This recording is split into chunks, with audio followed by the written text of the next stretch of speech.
الرحمن الرحیم۔ عزیز طالبات، آج ہم حصہ نثر کے حوالے سے اپنے سبق پھر وطنیت کی طرف کا آغاز کر رہے ہیں۔ سبق کے آغاز سے پہلے ہم مصنف کا تعارف دیکھتے ہیں۔ مصنف مولانا صلاح الدین احمد، جو 1902 میں پاکستان کے شہر لاہور میں پیدا ہوئے۔ آپ کے والد کا نام مولوی احمد بخش تھا اور آپ نے پنجاب نیشنل کالج لاہور سے BA تک تعلیم حاصل کی۔ ابتدا ہی سے اردو زبان و ادب کے شیدائی تھے اور انہوں نے طالب علمی کے زمانے سے ہی ایک رسالہ خیالستان کے نام سے جاری کیا اور 1934 سے انہوں نے ادبی دنیا کی ادارت سنبھالی، ٹھیک ہے، یعنی اس کے مدیر کی حیثیت سے کام کرتے رہے اور آخری دم تک اسے ترتیب بھی دیتے رہے اور شائع بھی کرتے رہے۔ ان کا ایک اہم کارنامہ اکادمی پنجاب کا قیام ہے اور اس انجمن کے تحت انہوں نے اردو کی قدیم اور نادر کتابوں کو ازسرِ نو شائع کیا اور اس کے ساتھ ساتھ وہ اردو پڑھو اردو بولو تحریک کے سرخیل تھے، یعنی اس کے بنیادی جو قائم کرنے والے لوگ ہیں ان میں ان کا نام شامل ہے، یعنی اس تحریک کے روح رواں تھے اور اس کی وجہ سے انہیں پنجاب کا بابائے اردو بھی کہا جاتا ہے۔ اس کے علاوہ وہ ایک اعلیٰ درجے کے مقالہ نگار بھی تھے۔ مقالہ آپ جانتے ہیں کیا ہوتا ہے، طویل مضمون کو کہتے ہیں، ٹھیک ہے، تو مضمون نگار تھے بہترین۔ اس کے علاوہ انہوں نے ادبی اور قومی موضوعات پر سینکڑوں مقالے لکھے ہیں۔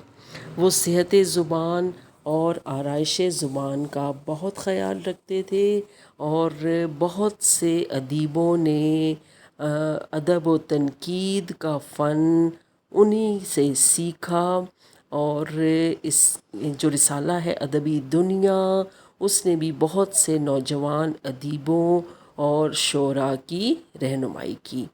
آپ کی جو تصانیف ہیں ان میں سے 2-3 کے نام ہم لے لیتے ہیں، جیسے تصورات اقبال، افسانوی ادب اور محمد حسین آزاد وغیرہ کے نام سے انہوں نے بہت سی کتب جو ہیں وہ تحریر کی۔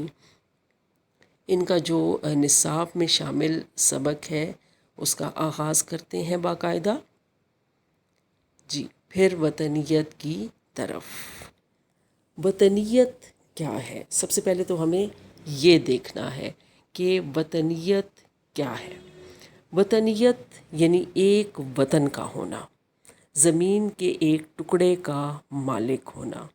اور اس سے پہلے کہ ہم سبق کا آغاز کریں، آپ کے ذہن میں یہ بات ہونی چاہیے کہ جو مسلمان ہیں وہ قیام پاکستان سے بہت پہلے یہ جذبہ رکھتے تھے کہ تمام دنیا کے مسلمان متحد رہیں، یعنی اتحاد ملت اسلامیہ کا نظریہ اپنے پورے عروج پر تھا اور اسی کی وجہ سے جو مسلمان ہیں وہ اپنے لیے الگ وطن کے قیام کے بارے میں نہیں سوچتے تھے اور بس ان کی یہی کوشش تھی کہ ملت اسلامیہ کا کسی طریقے سے اتحاد ممکن ہو۔ اور اسی سلسلے میں ٹیپو سلطان، عبدالحمید ثانی، سید جمال الدین افغانی، حتیٰ کہ علامہ اقبال کا بھی یہی نظریہ تھا کہ جو مسلمان ہیں ان کو بطور امت، بطور ملت متحد ہونا چاہیے اور ٹکڑوں میں بٹنے کی ضرورت نہیں ہے، جیسے وہ خود بھی جو ہے وہ کہتے تھے کہ بتانے رنگ و خو کو توڑ کر ملت میں گم ہو جا، نہ تورانی رہے باقی نہ ایرانی نہ افغانی۔ تو وہ چاہتے تھے کہ افغانستان، ایران، عراق اور اس طرح کے ٹکڑوں میں بٹنے کی بجائے جو مسلمان ہیں وہ متحد ہوں اور ایک جو ہے وہ ملت اسلامیہ کا حصہ ہوں، کیونکہ اب دیکھا جائے تو یہی کہا جا سکتا ہے کہ جو اسلام کا بنیادی اصول ہے وہ توحید ہے یا رسالت ہے، اور جو بھی شخص کلمہ پڑھ لیتا ہے یا حضرت محمد صلی اللہ علیہ وآلہ وسلم کو آخری نبی مانتا ہے، تو چاہے وہ دنیا کے کسی بھی حصے میں رہتا ہو وہ مسلمان ہے اور اس کی پہچان بھی مسلمان ہی کی ہے۔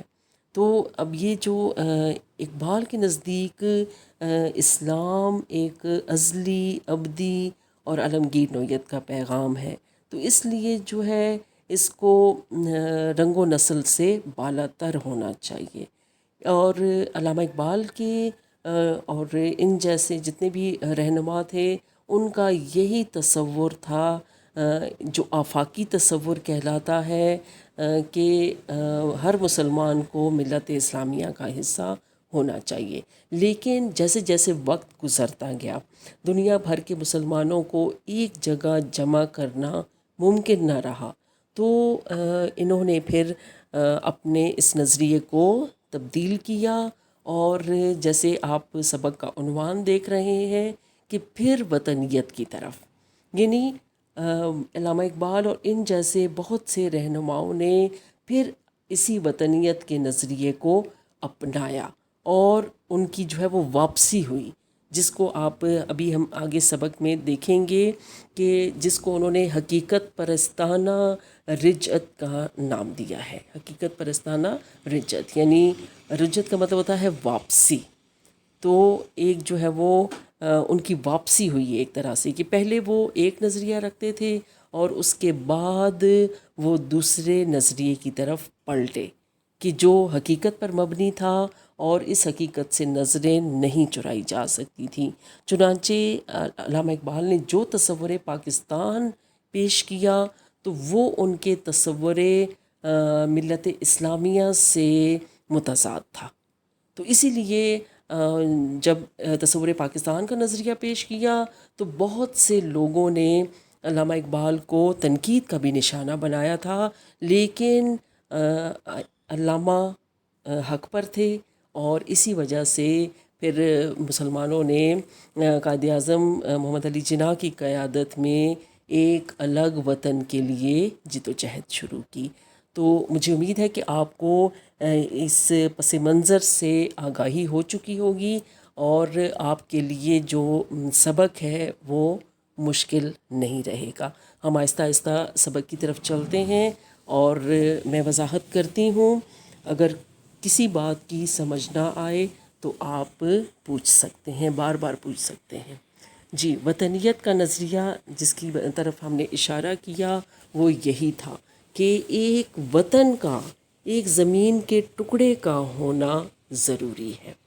تو پاکستان کے قیام سے پہلے اسلامیان ہند کے دل جس جذبے سے سرشار تھے وہ وحدت ملت کا جذبہ تھا۔ جیسے میں نے آپ کو بتایا کہ وہ چاہتے تھے کہ ہم ایک ملت کے طور پہ متحد رہیں، لیکن اب یہ جو جذبہ تھا اس نے ہمارے ذہن سے وطنیت کے جذبے کو مکمل طور پر ختم کر دیا، لیکن آخر کار یہی جذبہ، وطنیت کا جذبہ ہمارے قومی وطن کے قیام کا باعث بنا۔ تو اب یہ کہتے ہیں کہ تاریخ کا یہ ایک حیرت انگیز معمہ ہے، ایک گہرا راز ہے کہ جسے مکمل طور پر حل کر لینا ممکن نہیں۔ بہرحال جہاں تک ہماری زندگی کے موجودہ تقاضوں کا تعلق ہے، آج اس بات کا فیصلہ کر لینا نہ صرف موزوں بلکہ ضروری ہے کہ ہمارا قومی نصب العین کیا ہے۔ ہمارا قومی نصب العین، جیسے میں آپ کو بتاؤں کہ وطن دوستی ہے، وطن پروری ہے، یعنی ہمیں اپنے وطن کا خیال ہونا چاہیے، ہمیں اپنے وطن کی سلامتی اور بقا کی فکر ہونی چاہیے، اور اس کی ترقی و خوشحالی کے لیے کام کرنے کا جذبہ ہمارے دلوں میں ہونا چاہیے۔ تو یہ ہے ہمارا قومی نصب العین، لیکن اس پہ ہم بعد میں بات کریں گے۔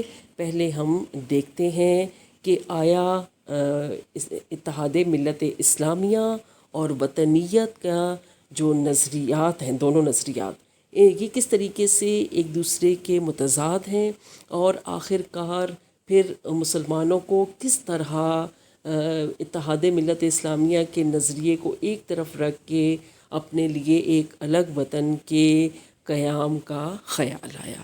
ٹھیک ہے، تو یہ بحث جو ہے وہ ساتھ ساتھ چلے گی کہ پہلے مسلمانوں کا کیا خیال تھا، اور اس کے بعد وہ اپنے اس وطنیت کے نظریے کی طرف کیسے لوٹے، کیسے ان کی واپسی ہوئی۔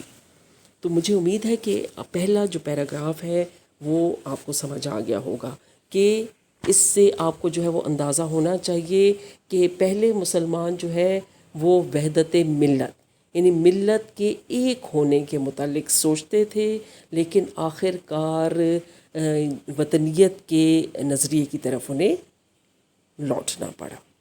جی آگے چلتے ہیں کہ اسلامی ہند میں جذبہ ملت کا فروغ، اور پھر اس فروغ کے نتیجے میں ایک قومی وطن کی آفرینش، یعنی ایک قومی وطن کی بنیاد، ایک قومی وطن کا قیام بظاہر ایک تاریخی معمے کی حیثیت رکھتا ہے۔ معمہ کیا ہوتا ہے؟ مسئلہ، الجھن، کہ یہ ایک تاریخی مسئلہ ہے۔ تاریخی مسئلہ کیا ہے؟ کہ پہلے تو مسلمانوں کا یہ نظریہ تھا کہ وہ ملت کا نام لیتے تھے، اور پھر وہ ملت سے وطن پر آ گئے۔ تو یہ ایک تاریخی معمہ ہے کہ جس کے بارے میں ہم جو ہے وہ وضاحت کرتے ہیں۔ پاکستان کے قیام سے کم و بیش ربع صدی بیشتر، ربع صدی، ربع 4 کو کہتے ہیں، ٹھیک ہے، تو ربع صدی کتنی بنے گی؟ ٹھیک ہے، 40 سال۔ تو 40 سال پیشتر اس مرد عظیم کے افکار جس نے ہمیں پاکستان کا تصور دیا، وطن اور وطنیت کے استخفاف کو مسلسل اپنا محور بنا رہے تھے۔ ٹھیک ہے، یعنی مرد عظیم سے یہاں پہ کیا مراد ہے؟ علامہ اقبال، افکار، خیالات۔ تو علامہ اقبال کے جو خیالات ہیں، جنہوں نے ہمیں پاکستان کا تصور دیا، وطن اور وطنیت کے استخفاف کہتے ہیں حقیر سمجھنا، ہلکا سمجھنا، یعنی اس کسی بات کو اہمیت نہ دینا۔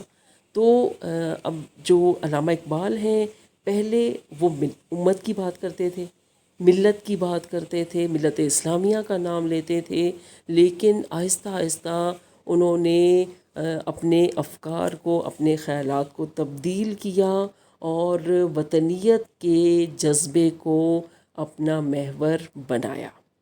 ٹھیک ہے، یعنی علامہ اقبال جو ہے وہ شروع میں، یعنی پاکستان کے قیام سے تقریباً 40 سال پہلے ہم چلے جائیں تو علامہ اقبال جو ہے وہ وطنیت کے جذبے کو نظر انداز کرتے تھے، اسے حقیر سمجھتے تھے، اور اس کے مقابلے میں ملت اسلامیہ کا تصور پیش کرتے تھے کہ مسلمانوں کو بطور امت، بطور ملت متحد ہونا چاہیے، اور اس کے مقابلے میں وطنیت یا وطن کے نظریے کو اہمیت نہیں دیتے تھے۔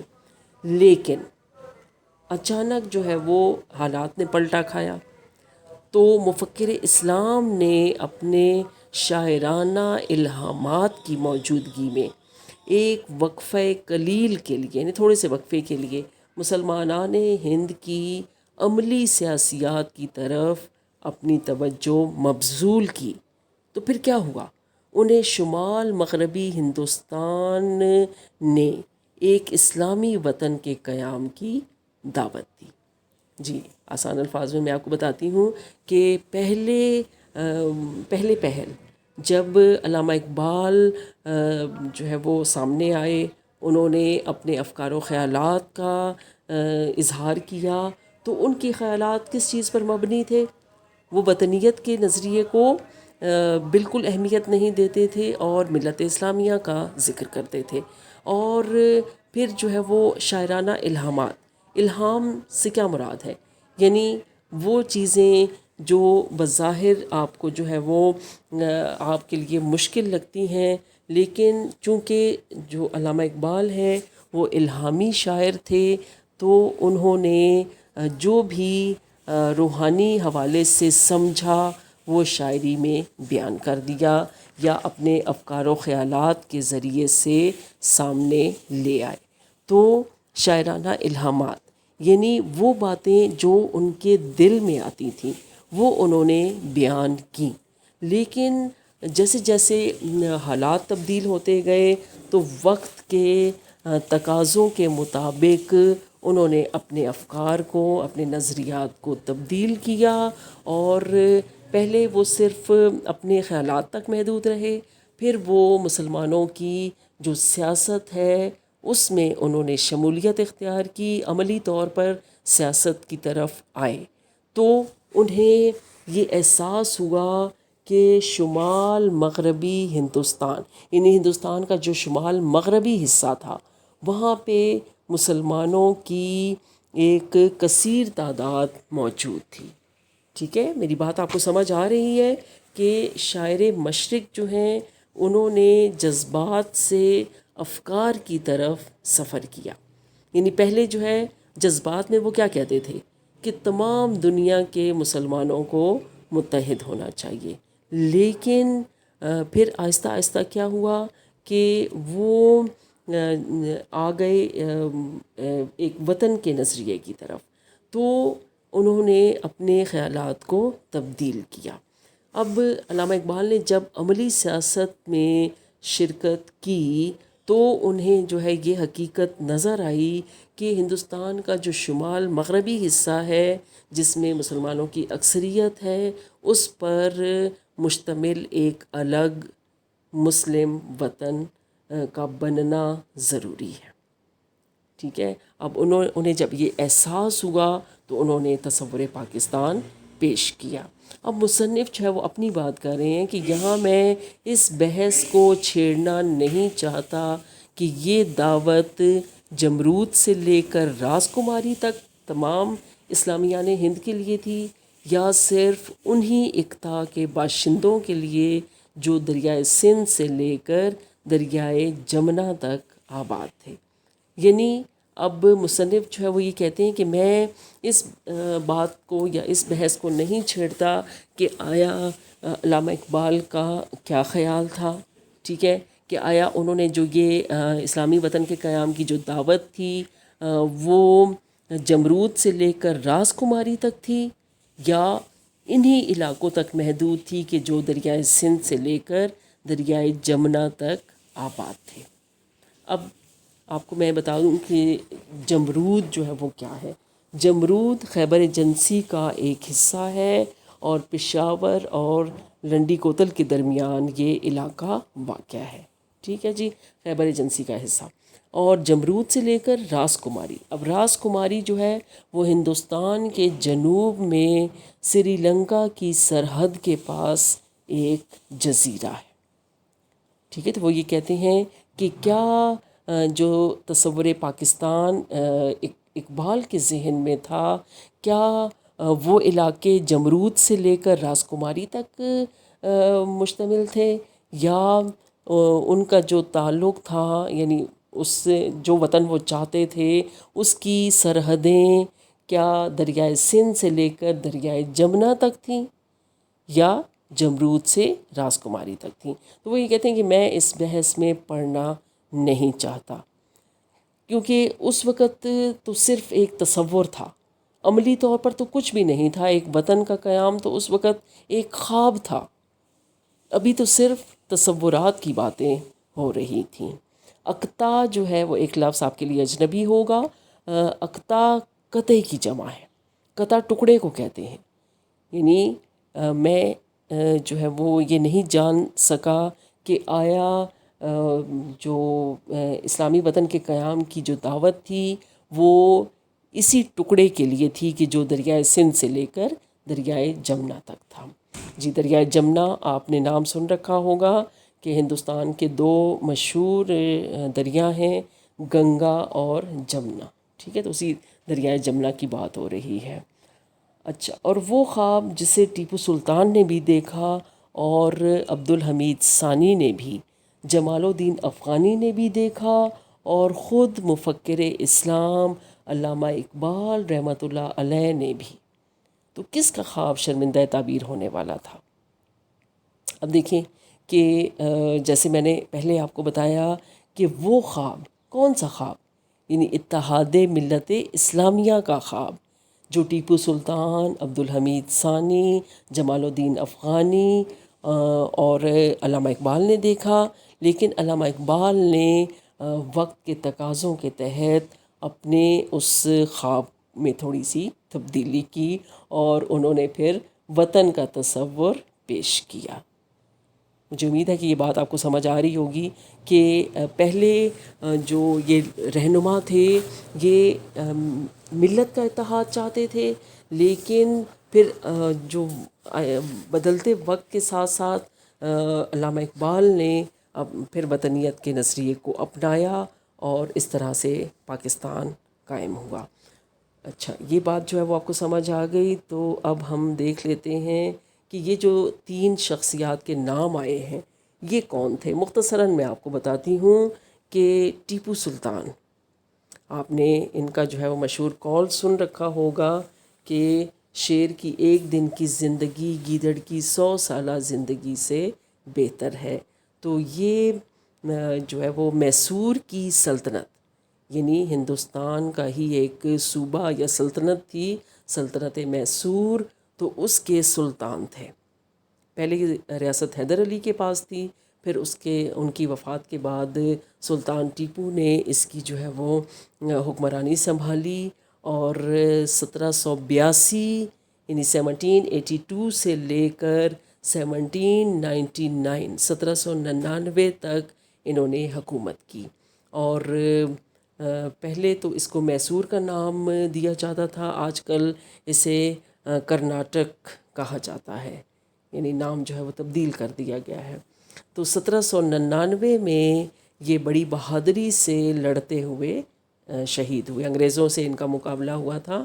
تو اس کے بعد جو ہے وہ ہم نے پڑھا تھا پہلے کہ اپنوں کی ہی غداری کی وجہ سے انہیں ناکامی کا سامنا کرنا پڑا، اور یہ بہادری سے لڑتے ہوئے شہید ہوئے 1799 میں۔ عبدالحمید ثانی خلافت عثمانیہ کے 34ویں مضبوط خلیفہ تھے، یعنی مضبوط ترین ان کا جو ہے وہ عہدہ تھا، اور ساتھ ساتھ یہ ملت اسلامیہ کے اتحاد کے لیے بھی کوششیں کرتے تھے۔ اس کے علاوہ جمال الدین افغانی کا تعلق افغانستان سے تھا، اور یہ بھی ایک بہترین رہنما تھے، اور اتحاد ملت اسلامیہ کے لیے بھی ان کی کوششیں جو ہیں وہ بے مثال ہیں۔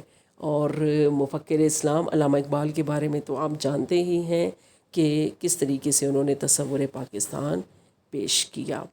تو اس کے بعد جو ہے وہ جو علامہ اقبال ہیں، انہوں نے ملت کے حوالے سے نظریات تو پیش کیے، لیکن اب جب علامہ اقبال نے دیکھا کہ جو جذبات ہیں وہ تو کام نہیں آئیں گے، کیونکہ جیسے جیسے حالات جو ہے وہ تبدیل ہو رہے تھے، تو انہوں نے اپنے جو سوچ ہے، اپنے جو خیالات ہیں، ان میں بھی تبدیلی کی، اور جذبات سے پہلے وہ کام لے رہے تھے۔ یعنی ان کا جذبہ کیا تھا؟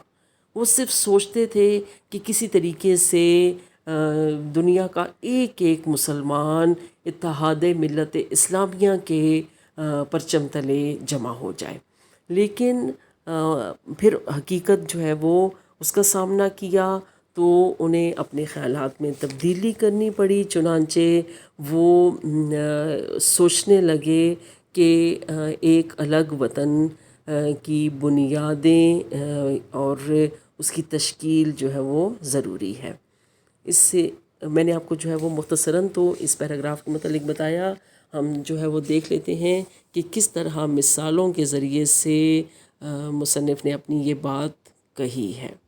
ٹھیک ہے، کہ شاعر مشرق کا جو جذبات سے افکار کی طرف سفر ہے تو وہ کیسے ہوا. جی پڑھتے ہیں ہم اس کو کہ جب شاعر مشرق نے جذبات سے افکار کی طرف انحراف کیا. انحراف کرنے کا مطلب کیا ہے؟ انحراف ویسے تو انکار کے معنوں میں ہوتا ہے، یہاں متوجہ ہونے کے معنوں میں ہے. یہ غور کیجیے گا کہ انحراف یہاں پہ متوجہ ہونا، توجہ دینا. تو جذبات سے افکار کی طرف جب انہوں نے جب وہ متوجہ ہوئے تو اسے مومن کی ترک تازی کے لیے. اب ترک تازی کیا ہوتی ہے؟ جد و جہد کرنا، دوڑ دھوپ کرنا. ٹھیک ہے، تو مومن جو ہے اس کی دوڑ دھوپ، اس کی جد و جہد کے لیے اس جہان کی وسعتیں، اس دنیا کی وسعت اور اس کے سفینے کے سفر کے لیے. سفر کون کر رہا ہے؟ مومن. ٹھیک ہے، یعنی مومن جو ہے اس کے لیے اسے یہ جہان اور اس کی جو وسعتیں ہیں وہ بھی کم نظر آئیں، اور اس کی کشتی کے سفر کے لیے بحر امکان کی ناپیدا کناریاں بیکار اور بے معنی نظر آئیں. مطلب یہ ہے کہ اسے جو ہے وہ ایک محدود جو ہے وہ دنیا نظر آئی کہ مومن کا تو جو مقام ہے وہ تو بہت زیادہ وسعت کا حامل ہے. تو یہ تو جو ہم سوچ رہے ہیں اس کے لیے یہ اس جہان کی وسعتیں بھی کم ہیں، اور اس کے سفینے کے سفر کے لیے، اس کے بحری سفر کے لیے بھی جو سمندر ہے وہ انتہائی چھوٹا ہے.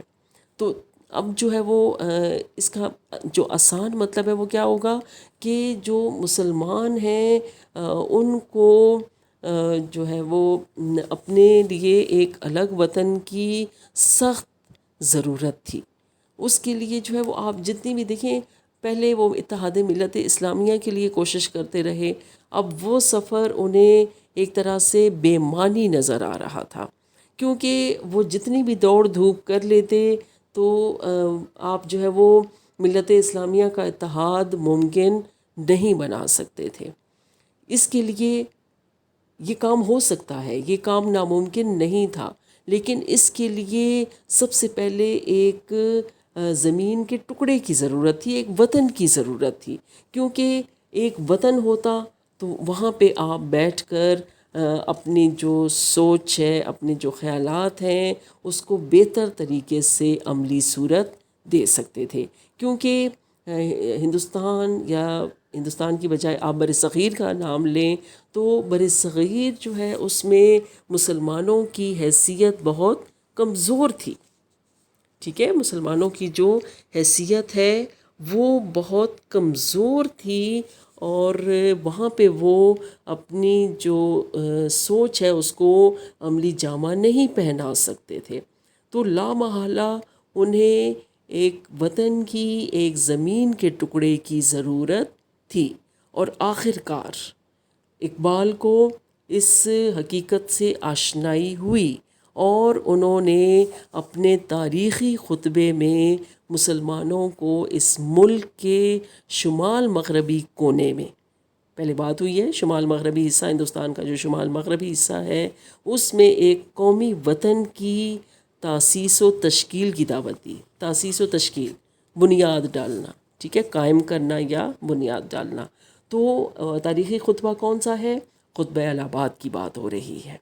ٹھیک ہے، اب آپ کو جو ہے وہ یہ جو مثالیں انہوں نے دی ہیں کہ مومن جو ہے اس کی جد و جہد کے لیے یہ دنیا کا جو ہے وہ پھیلاؤ تھا وہ بھی کم نظر آ رہا تھا، لیکن جو یہ جو حقیقت ہے وہ سامنے آ چکی تھی، اسی لیے انہوں نے اپنے اس نظریے کو چھوڑا، اتحاد ملت اسلامیہ کے نظریے کو ترک کیا وقتی طور پر، اور کیونکہ یہ انہیں بے معنی نظر آ رہا تھا، بیکار نظر آ رہا تھا. کیونکہ اب دیکھیں کہ جو سمندر ہے اس کی وسعتیں بھی جو ہے وہ انہیں یعنی اس میں سفر کرنا انہیں جو ہے وہ ایک طریقے سے بے معنی دکھائی دے رہا تھا. تو انہوں نے کہا کہ مسلمانوں کو اپنے لیے سب سے پہلے ایک الگ وطن جو ہے اس کی تشکیل جو ہے وہ کرنی چاہیے، اور اس کے بعد جو ہے وہ اپنی باقی کام جو ہے وہ سر انجام دینے چاہیے۔ تو شاعر آسمان کی بلندیوں اور وسعتوں سے اتر کر زمین کے ایک تنگ ٹکڑے کی حدود میں ملت اور اس کے مفاد کو محصور و محدود کرنے پر نہ صرف آمادہ ہو گیا، بلکہ اسی میں اس کو اس کی نجات بھی نظر آئی۔ اب دیکھیں وہی بات ہو گئی نا کہ شاعر جو ہے وہ پہلے جذبات سے کام لے رہے تھے، آسمان کی بلندیوں میں اڑ رہے تھے، سمندر کی وسعتوں میں ٹامک ٹوئیاں مار رہے تھے، لیکن اس کے بعد جب حقیقت سامنے نظر آئی تو وہ ایک چھوٹے سے زمین کے ٹکڑے پر جو ہے وہ راضی ہو گئے، اور انہوں نے یہ دیکھا کہ ایک الگ وطن کی ضرورت جو ہے وہ بہت زیادہ ہے، اور اسی میں مسلمانوں کی نجات بھی ان کو نظر آئی۔ ٹھیک ہے جی، تو زمین کا ٹکڑا جو ہے اس کی ضرورت تھی، کیونکہ زمین آخر زمین ہے، اور ہمارے تخیل کی ہزار پروازیں، ہماری آرزوؤں کی ہزار رفتیں بھی اسے آسمان نہیں بنا سکتی۔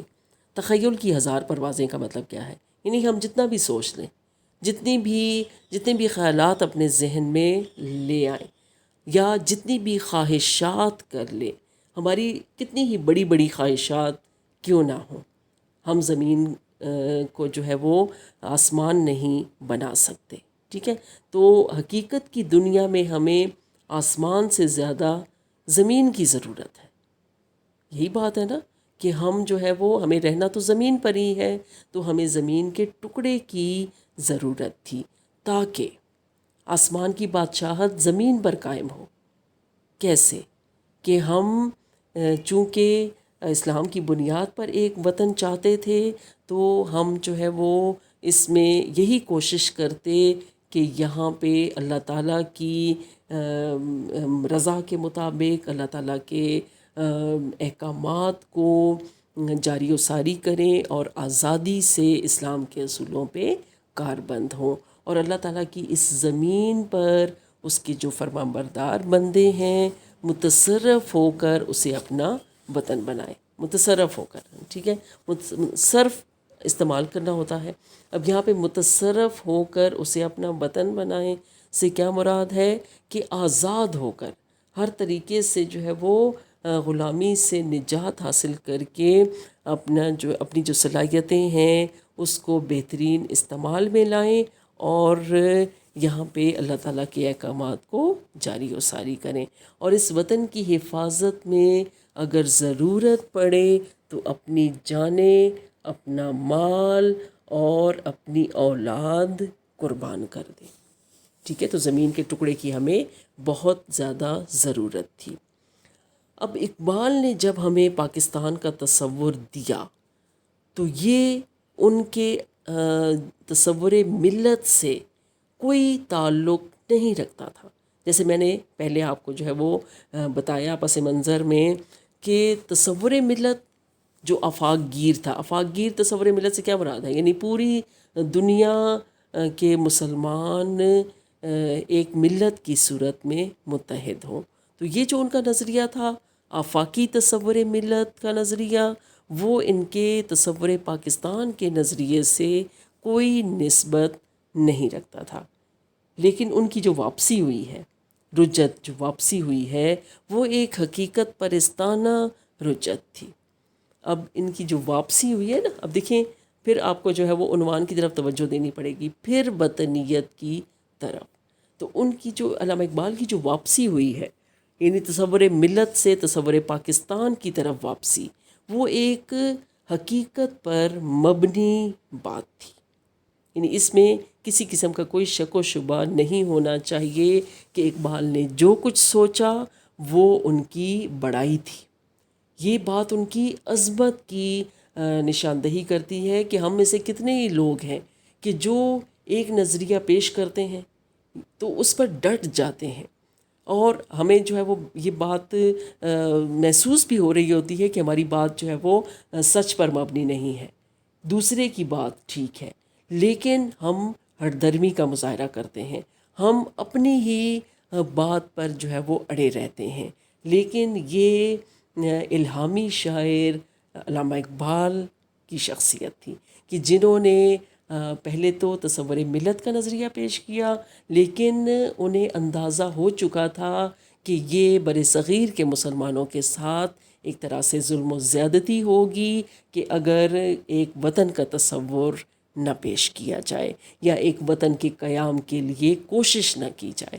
تو واقعی انہوں نے اپنی اس نظریے کو ایک طرف رکھا، تصور ملت کے نظریے کو، اور انہوں نے وطن کا تصور پیش کیا۔ تو واقعی مصنف کا کہنا بالکل ٹھیک ہے کہ شاعر کی جو واپسی ہے وہ ایک حقیقت پرستانہ واپسی تھی۔ ملت اسلامیہ ہند کو اپنے تحفظ اور اپنے فروغ کے تقاضے پورے کرنے کے لیے کسی بحر بے پایاں یعنی عظیم سمندر یا کسی آسمان بے کراں کی ضرورت نہیں تھی۔ یعنی ملت اسلامیہ کے تحفظ کے لیے یا اس کے فروغ کے لیے ہمیں کسی سمندر کی یا کسی وسیع آسمان کی ضرورت نہیں تھی، بلکہ ایک ایسے خطۂ زمین کی ہمیں ضرورت تھی کہ جس میں سمٹ کر ہم ایک آزاد اسلامی طور پر جو ہے وہ زندگی بسر کر سکیں۔ ٹھیک ہے، بات آپ کو سمجھ آئی کہ ہمیں جو ہے وہ ایک زمین کا ٹکڑا چاہیے تھا، ہمیں جو ہے وہ کسی سمندر کی یا آسمان کی ضرورت نہیں تھی، بلکہ ہمیں ایک قطع زمین چاہیے تھا کہ جہاں ہم آزادی سے اسلامی اصولوں پر کاربند ہو سکیں۔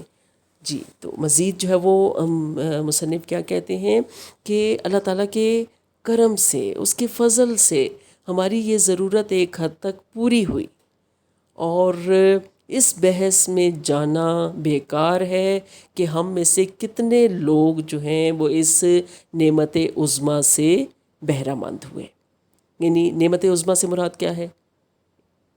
پاکستان، ٹھیک ہے، یعنی پاکستان کے قیام سے کتنے لوگوں نے فائدہ اٹھایا۔ تو اس بحث میں جانا بیکار ہے، اور جس قدر بھی بہرہ مند ہو سکے ان کے لیے نجات و فلاح کا ایک ہی راستہ ہے۔ اب یہ دیکھیں کہ مصنف نے یہ کیوں کہا کہ ہم میں سے کتنے اس نعمت عظمیٰ سے بہرہ مند ہوئے۔ یعنی آپ جانتے ہیں کہ اس وطن کے قیام کے لیے لاکھوں لوگوں نے اپنی جانیں لٹائیں، ٹھیک ہے، بہت سے اپنی جان سے چلے گئے، لیکن جس قدر بھی بہرہ مند ہو سکے، یعنی جتنے بھی لوگ جو ہیں وہ اس وطن کا حصہ بنے، تو ان کے لیے کامیابی کا راستہ یہی ہے، یعنی پاکستان۔ اور وہ راستہ وطن کی والہانہ محبت کے مرغزار میں ہو کر نکلتا اور اس فوز عظیم کی طرف بڑھتا ہے جو مومن کی منزل مقصود ہے۔ جی، آسان الفاظ میں اس کو کیا کہیں گے کہ اب وطن تو ہمیں حاصل ہو چکا، زمین کا ٹکڑا تو ہمیں مل چکا، اب ہماری کامیابی کس میں ہے؟ ہماری کامیابی یہی ہے کہ ہم وطن سے والہانہ محبت رکھیں، اور وطن کی محبت جزو ایمان ہے، اور آپ جو ہے وطن سے محبت کا جذبہ رکھیں گے تو تبھی اللہ تعالیٰ کی رضامندی کا حصول اپنے لیے ممکن بنائیں گے، اور بطور مومن آپ کامیابی سے ہمکنار ہو سکیں گے۔ مرغزار سبزہ زار کو کہتے ہیں، ٹھیک ہے، تو فوز عظیم کا مطلب ہے بڑی کامیابی۔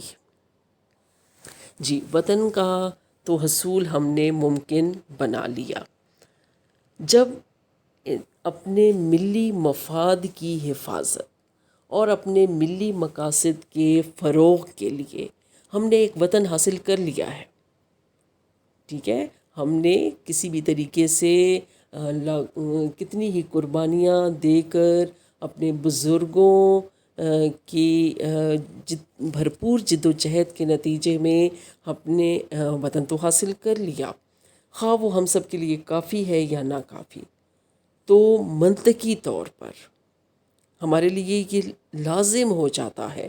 منطقی کہتے ہیں عقلی لحاظ سے، عقل کے لحاظ سے، ٹھیک ہے؟ تو ہم پر یہ لازم ہے کہ ہم اس کے تحفظ اور اس کے فروغ کو تمام دیگر فرائض پر ترجیح دیں، کیونکہ نہ صرف ہمارے اعمال حسنہ، نہ صرف ہمارے ملی مقاصد، بلکہ خود ہماری زندگی، ہماری جانیں، ہمارے جسم، ہمارے گھر بار، ہمارے مواقع اور ہمارے امکانات اس کی سلامتی سے وابستہ ہیں۔ وطن ہے تو ہم ہیں، اور ہماری ہر چیز تبھی سلامت ہے کہ جب یہ وطن ہے۔ اگر ہمارا وطن قائم رہے گا تو ہمیں خدمت دین اور تعمیر ملت کے مواقع بھی ملیں گے۔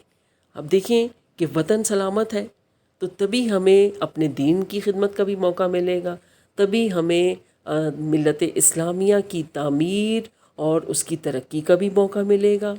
ہم اللہ تعالیٰ کے احکامات پر عمل کر سکیں گے، ہم اعلائی کلمت اللہ بھی کر سکیں گے۔ یعنی اس کا مطلب کیا ہے کہ اللہ تعالیٰ کے احکامات پر عمل بھی کریں گے اور آزادی سے اپنے دین اسلام کی تبلیغ بھی کر سکیں گے، انسانیت کے حقوق ادا کر پائیں گے، اور یہ سبھی کچھ تب ممکن ہے کہ جب یہ ملک قائم و دائم رہے۔ لیکن اگر خدا نخواستہ وطن کو ضعف پہنچا، کوئی نقصان پہنچا یا ملک پر کوئی آفت آئی، تو نہ ہم بچے رہیں گے اور نہ ہماری مسلمانی۔ اور خاکم بدہن، یعنی میرے منہ میں خاک، اللہ نہ کرے، خدا نہ خواستہ ملک کا زوال، ملت کا زوال بن جائے گا۔ تو کیا ضروری ہے؟ اس وطن کی سلامتی، اس وطن کی بقا، اس وطن کا تحفظ بہت ضروری ہے، کیونکہ یہ وطن سلامت رہے گا تو ہماری جانیں، ہماری خوشیاں سلامت رہیں گی۔ جہاں تک اس بر عظیم کا تعلق ہے، قیام پاکستان کے بعد ہمارا محاذ یکسر بدل چکا ہے، ٹھیک ہے؟ یعنی پہلے جو ہے وہ بر عظیم، بر عظیم سے مراد کیا ہے؟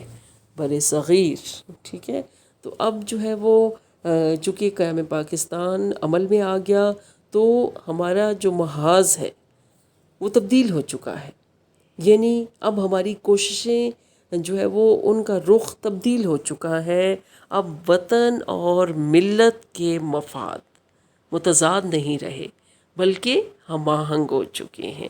کیسے؟ جیسے میں نے آپ کو پہلے بھی بتایا کہ وطن اور ملت کے جو نظریات تھے وہ آپس میں متضاد تھے، ٹھیک ہے؟ آپس میں جو ہے وہ میل نہیں کھاتے تھے۔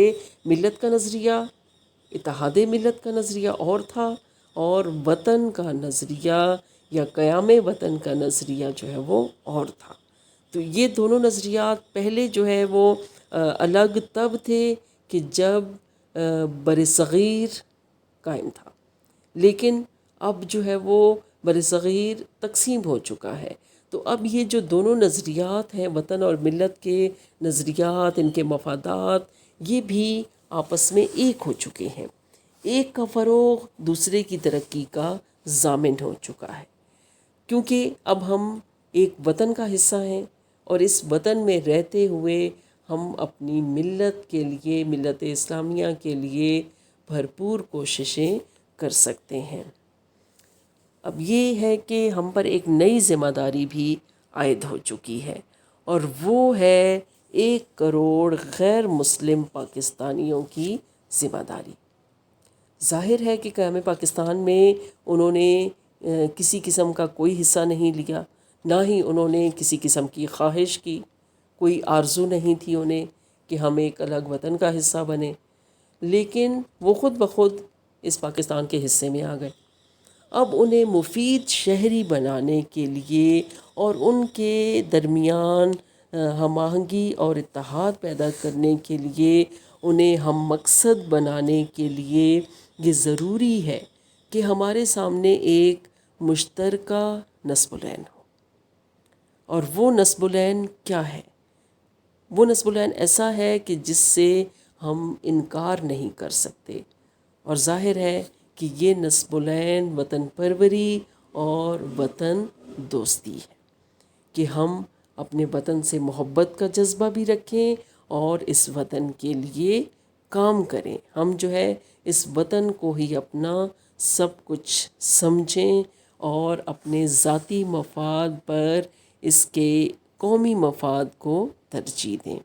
یہی نصب العین ان کی وفاداری کا ضامن ہوگا اور مملکت کی سلامتی کا سہارا ہوگا، اور اسی وجہ سے ملک کی اکثریت یعنی مسلمان اور اقلیتیں ہاتھوں میں ہاتھ دیے آگے بڑھیں گی اور اپنے ملک کی فلاح و بہبود میں برابر کا حصہ بنیں گی.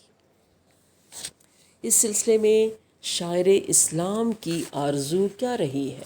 شاعر اسلام کی یہی آرزو ہے کہ یہ وطن جو کتنی ہی مشکلات کے بعد قیام عمل میں آیا ہے، تو اب اسے کسی بھی قسم کا نقصان نہیں پہنچنا چاہیے.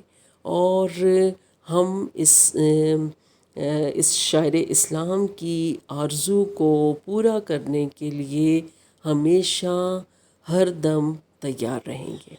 سر بکف کا مطلب کیا ہوتا ہے؟ سر پہ کفن باندھے ہوئے، یعنی ہر دم تیار رہنا.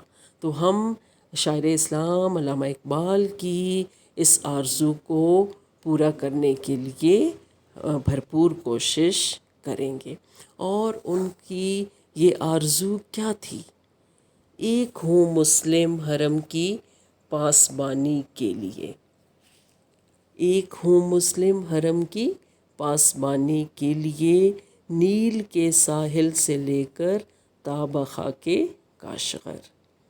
جی، اتحاد ملت اسلامیہ کا ہی جذبہ ہے، ٹھیک ہے، کہ جس طریقے سے وہ چاہتے تھے کہ حرم کی پاسبانی کے لیے، اب حرم سے مراد جو ہے وہ انہوں نے کیا لی ہے؟ اسلام، یعنی اسلام کی حفاظت کے لیے مسلمان متحد ہو جائیں.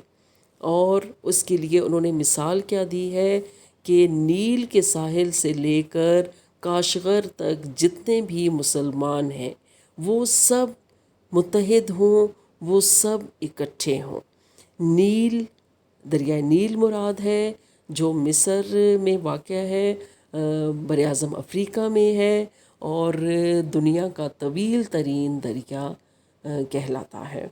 کاشغر چین کے صوبے سنکیانگ کا ایک خوبصورت شہر ہے، اور چونکہ جو ہے وہ مسلمانوں کا صوبہ ہے، ٹھیک ہے، تو اس حوالے سے علامہ اقبال نے کاشغر کا نام لیا.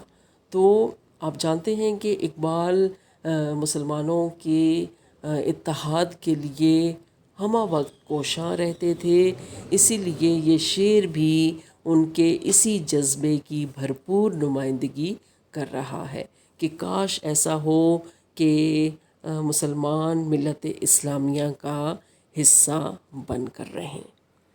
جی، مجھے امید ہے کہ آپ کو اس سبق کی سمجھ آ گئی ہوگی.